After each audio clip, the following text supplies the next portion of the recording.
What's up, guys? Let's talk vocal chains today. So I remember when I first got started, I had a mic and I had a computer and I recorded onto that computer some vocals. Now here's the thing, I recorded it and I listened to it back and I'm like, wait, you mean my vocals don't sound automatically like Rihanna? Like, what the heck's going on?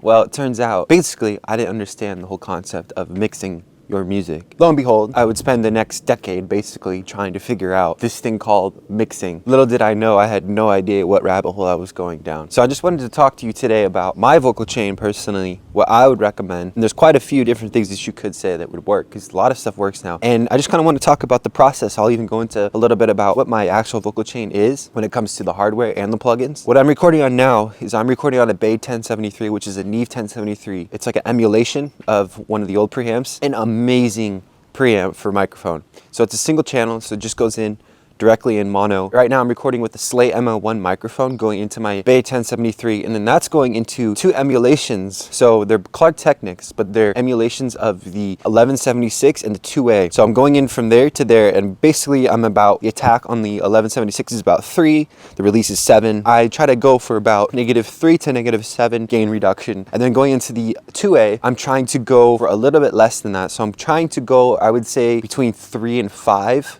dB of gain reduction. And then from there I'm going directly into my Apollo, but the preamp is obviously being bypassed, and then that's going into the computer itself. And then when it comes to the actual vocal chain, I start off with a Pro Q3, and I used to be a big fan of high pass, so you just cut out the low end, right, on a vocal. But the more and more I've been listening to my vocal over time, I've realized that I want some more of that low end in. So what I'll do is I'll just take a multiband and I will add that to the low frequencies, maybe at around 60 hertz, and I will just duck it according to the level that I set it. And that seems to make it so the bass is not being taken out too much of my voice. So you can even bring that frequency band up above 0 and then just have it duck.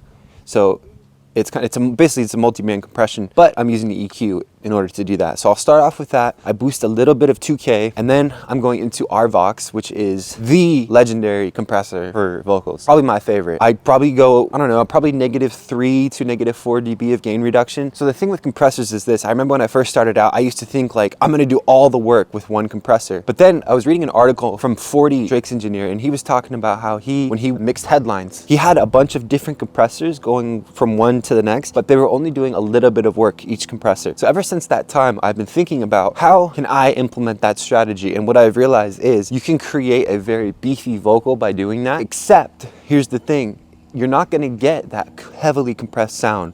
So what I'll do is I'll do a lot of little compression. I'll add plugins that have like a little compression. So from there, I'll do the R comp from Waves. You know, I'll do about a 3:1 ratio, 4:1 ratio. Mainly, you know, looking for -2, -3 dB of gain reduction. It depends on what kind of song I'm doing. If it's hip hop, or if it's like singing like ballads, like longer notes. And then going from there, what I'll go into is I'll go into a 1176. UAD has a great one. And then what I do is I group them together and I run it in parallel. For those of you who don't know what parallel is, parallel means that you're running an effect, the same effect that you were doing. Second compressor that's on top of it is completely squashed. So for example, I'll do about -20 dB of gain reduction, and for the ratio, I'm doing all buttons in usually, which for those of you who know the 1176, that's kind of the secret. So all buttons in, and then I'll do about -20 dB of gain reduction, and then I'll run that at about 20%, I would say. So you're hearing only 20% of that on top of the other vocal, well, on top of the vocal that the vocal that's dry, that's not compressed. So parallel compression is when you have a really compressed vocal, the same vocal over a vocal that doesn't have the compression, and you mix the two together. And what that'll do is it'll fill the spaces, it'll make the vocal sound a little bit more deep and gritty and so forth. So then going from there, what I'll do is I'll go into the UAD 2A, usually the gray or the silver version, depending on the type of vocal that I like. I mean, I think the gray version for me really sounds nice on like a pop vocal. The silver version is for pretty much anything else. I'll go into that, and I'm probably trying to just tame the vocal. It's a slower attack, that compressor, so it'll make your vocal sound really smooth. So I usually go about -3 to -5 decibels in gain reduction for that compressor. Then from there, I'm going to the Greg Wells Voice Centric plugin by Waves, which is a fantastic vocal plugin. There's a doubler, there's a reverb, there's a compressor. It's kind of got a lot of different things in one. I personally love to dial in the compressor just a little bit. I'll take off the double, I'll put in a little bit of the reverb maybe, and I keep it at that. I just love the compressor the most out of that thing. It's not just a compressor, it does some other things that are kind of, I don't really know exactly what they do, but maybe harmonic saturation, compression, a little bit of EQ. I'm guessing. From there, what I do is I'll go to Echo Boy Jr. by Sound Toys. Now, I personally like to add a little bit of slapback delay, probably at about 30 milliseconds or so. It's not quite slapback, but it basically what it'll do is it'll widen the vocal a little bit. And that it kind of makes it sound like it's in a room, but it's not doing it with reverb. I'll do that, and then what I'll do is I'll add a Waves doubler 2, and I'll take my doubles and I'll probably have each one at about -25, and they're both panned right and left, so it just kind of widens the feel of the entire vocal, but it's not so loud to where it's totally doubled and totally just huge, right? You don't want it to be too much. At least for me, I don't want it to be. I want it still the vocal to be kind of right in the middle, but I want it to sit inside the mix a little bit better. From there, what I'll do is I'll go and I'll add Soothe 2, and I'm specifically targeting the top frequencies, so the frequencies that are kind of the harsh ones at about 2 to 3, 4 to 8 kilohertz, and I turn the sharpness up quite a bit, not a terrible amount to where it's just taking out just the tiny little bits of harmonic resonant information, but I'll turn it up to where it's peaking, it's picking up quite a bit of it. And then I'll go down to the lower frequencies, maybe you're on 30 to 60 hertz, and I'll take the band and make sure that the soothe is applied at that point. So I'm taking out some of the harsh frequencies up top and the more boomy frequencies down below, and I'll set that at about 50 to 100% depending on the vocal. Sometimes it's better just to set it at 50, so you're kind of running it in parallel, or you could run it in 100. Out of Soothe, I go to Valhalla Vintage Verb. Now, I love this plugin. I mean, it's kind of the go-to reverb right now that everyone's using. There's a bunch of reverbs that are great, but personally, I would say I use this reverb the most. So I'll just use the concert hall setting. I'll take out the low end and the bass multiplier. I'll turn that down. You can choose the room size and then also the decay time. So depending on the type of vocal, I'll mess with that. What you can do too is you can set the pre-delay. So the pre-delay is basically when the reverb comes in. So let's say you set the pre-delay to 140 milliseconds. Well, once your vocal comes in, so let's say you're singing like it's gonna be and then 140 milliseconds later, the reverb will come in. I like to use this feature because it makes it so that the reverb doesn't just cloud up your vocals. I'll sing the word, and then right after that, the word will come in with the reverb version of it. So this is a great option as well to do. So I like to add that. Depending on the vocal, there's a kid out there in the mountains and he's screaming, whatever. From there, what I'll do is I'll go ahead and I'll add another reverb usually. And this reverb I'm usually automating. So it's my reverb that I want to, like, if I have a reverb throw at the end of a phrase, this is the reverb that I'm going to use. I will switch between usually 2 reverbs for this. The first being Valhalla Vintage Verb and the second being Replica by Native Instruments.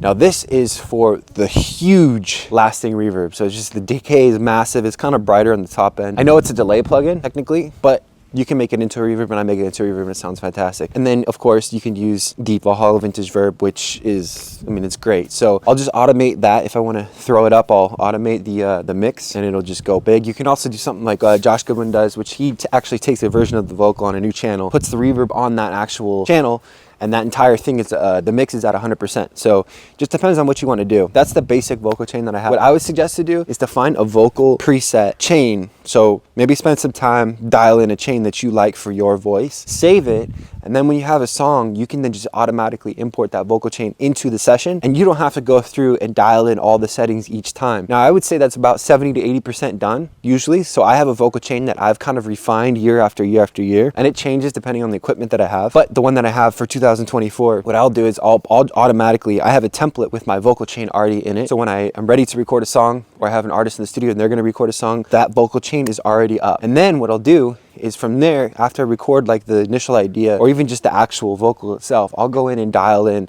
with some other plugins with other settings to make sure the vocal fits perfectly for the song. But it saves me a ton of time. So if you're thinking like a business, which you should be as an artist, if you're trying to make a living from this, you're gonna wanna make music as fast as possible, yet not sacrificing the quality. So in order to do that, you have to mix both worlds. Well, I found a vocal chain that I really, really like. So I'm gonna put it on every single song that I make, but then I'll dial that in even further until it gets to the point where the song is just perfect. No song's perfect, but it's good enough to be released. I would suggest doing that. Okay, so I have a second vocal chain that I use usually for hip hop. I also use it for podcasting, but I'm gonna kind of talk more about this. So it's pretty simple and it's way cheaper. So what I'm using right now for that is the Shure SM7B microphone, which is the typical podcast mic that you kind of see on everyone's podcast nowadays. It's got a beautiful low end when you get close to the mic. And the thing that I love about that mic is it handles transients perfectly. story. If you notice, a lot of hip hop artists use that mic because it cuts through, the transients really cut through the mix, and it almost sounds percussive when you're using that microphone. So that's the first thing that I love to use is that mic. I'll go into the Apollo Twin. That preamp on that Apollo Twin is fabulous. Now, if you pay attention to Post Malone and his engineer, Louis Bell, he has talked about it multiple times how when he records Post Malone, he goes in from a Sony C800G into the Apollo Twin, and that's it. There's no external outboard gear that he's running into. It's just the Apollo Twin preamp, and it's very silky and very beautiful sounding. So there's really no need to,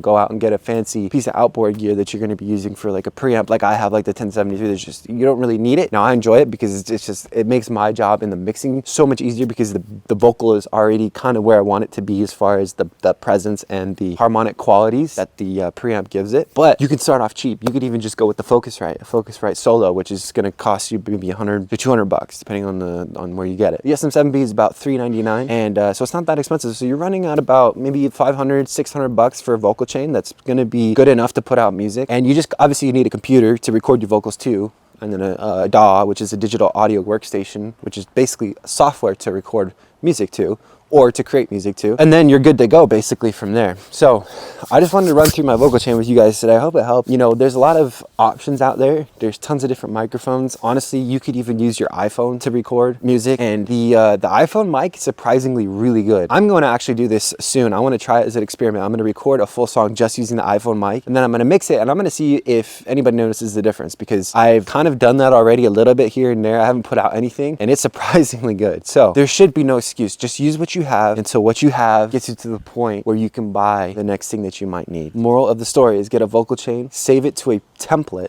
and then from that template start every song with that, and it will save you hours and hours of dialing in a vocal chain, because then you can just add what you need according to whatever the song needs at that point. But you're already at a very good starting point. So I hope this helps. I'll see you guys next time. Peace.